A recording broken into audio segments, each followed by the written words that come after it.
আল্লাহর ইচ্ছায় আমরা বিরোধী দলে বসেছি, কোনো সমস্যা নাই। বিরোধী দলও জনগণের জন্য কল্যাণকর কাজ করতে পারে। আজকের এই উপস্থিতি এবং এই আয়োজন তার প্রমাণ। যদিও এটা বড় কিছু নয়, আমাদের স্বল্প আয়ের ভাই বোনদের জন্য জাস্ট একটু প্রীতি উপহার। আমি এই জন্য ধন্যবাদ জানাই আন্তরিকভাবে প্রিয় বন্ধু চায়নার সম্মানিত রাষ্ট্রদূত ইয়াও ওয়েনকে। এটা তার দ্বিতীয় গিফট। এর আগে গত বছর তিনি গাজীপুরে এটা দিয়েছিলেন।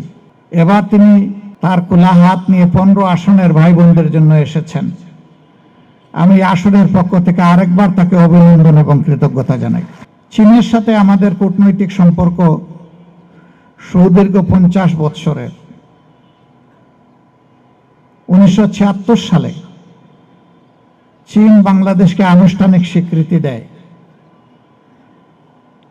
এবং তখন থেকে শুরু করে চীন বাংলাদেশের অন্যতম বৃহৎ আন্তরিক পার্টনার, উন্নয়ন অংশীদার। চীনের অংশীদারিত্বে বাংলাদেশে অনেক বড় বড় নিদর্শন গড়ে উঠেছে এবং তাদের বন্ধুত্বের নিদর্শন শুধু আজকের এই গ্যাদারিং না, আপনাদের পাশে বড় একটা স্থাপনা আছে, চীন বাংলাদেশ মৈত্রী সম্মেলন কেন্দ্র। এটা পরিপূর্ণভাবে চীনের অর্থায়নে বাংলাদেশের জন্য উপহার। নন ইনভার্টার এসির দামে ঘরে আনুন বিদ্যুৎ সাশ্রয়ী ইনভার্টার এসি। এখন 1.5 ton my one inverter AC মাত্র 48,900 টাকা পাওয়া যাচ্ছে মিনিস্টার শোরুমে। এখানে বাংলাদেশের একটি টাকাও নাই, পুরাটাই চীনের উপহার। কিন্তু বিগত ফ্যাসিস্ট আমলে আমাদের এই বন্ধুত্বের নিদর্শনটা হাইজ্যাক হয়ে গিয়েছিল। তারা এই হলটার নাম পাল্টিয়ে তাদের বাপের নাম এখানে লিখে দিয়েছিল। এটি চরম অকৃতজ্ঞতা, এটা হতে পারে না। একটা দেশ ভালোবাসার জায়গা থেকে আমাদেরকে উপহার দিয়েছে, আর তাদের নাম নিশানাই মিটিয়ে দেওয়া হলো। শুধু এক্ষেত্রেই তারা এটা করেননি, সারা বাংলাদেশকেই তারা এইভাবে দখল করে নিয়েছিলেন। আল্লাহ তাআলা 24-এর গণ-অভ্যুত্থানের মধ্য দিয়ে সেই দখল মুক্ত করেছেন বাংলাদেশকে।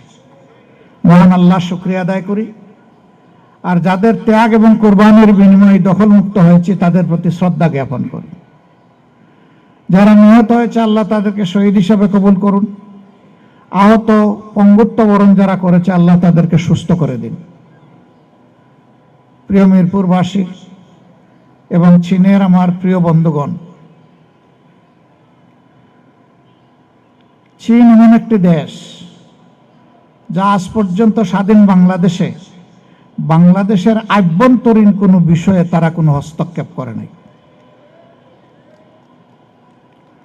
অনেকে বাংলাদেশকে কিছু না দিয়েই, বাংলাদেশ থেকে সব কিছু নিয়েই তারা যখন তখন হস্তক্ষেপ করেন,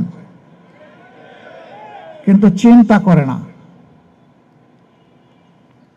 চীন অবিরত বন্ধুর পরিচয় দিয়েই চলেছে।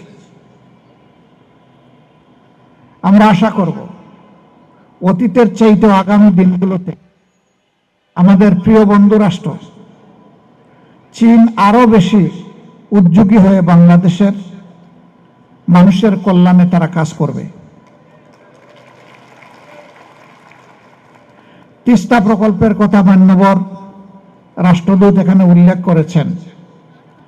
এটি বাংলাদেশের কান্না, উত্তরাঞ্চলের কান্না। আমরা এই কান্নার অবসান চাই, কিন্তু অতীতে এটা কেন বাস্তবায়ন হয় নাই এটা সবাই বুঝে, শিশুও বুঝে। আমরা ওই লিগেসি আর বহন করতে চাই না।